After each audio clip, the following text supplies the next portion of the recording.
There are 8 defenses based on lack of mens rea, or lack of criminal intent. One of these defenses is insanity, which is rarely used and extremely difficult to prove. Defendants found to be not guilty by reason of insanity are not automatically released. They are usually confined to a mental institution indefinitely. According to the Criminal Justice The Essentials textbook, the first legal definition of insanity was known as the Macnaghten Rule.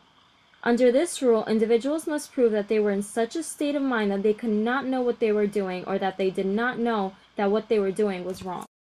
Andrea Yates is a former Houston, Texas resident who confessed to drowning her 5 children in their bathtub on June 20th, 2001. According to Crime Museum, she had been suffering for quite some time with very severe postpartum depression and postpartum psychosis. According to Psychology Today, Andrea Yates was charged with multiple murder, and she went to trial in 2002, pleading not guilty by reason of insanity.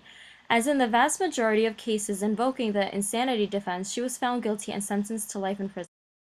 The verdict was overturned on appeal in 2005. On July 26, 2006, after her second trial, the Texas jury found that Andrea was not guilty by reason of insanity.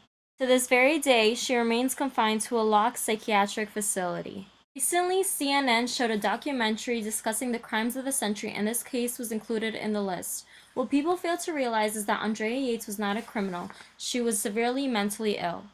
After carefully looking into this case, I came to the realization that the society we live in suffers from a culture of corrupt journalism and corporate media that are able to persuade people into thinking what they want.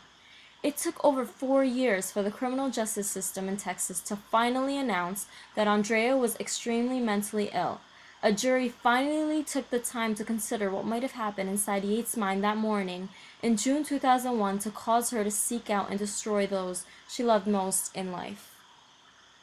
The tragic story of Andrea Yates will live on for decades and will continue to shock worldwide.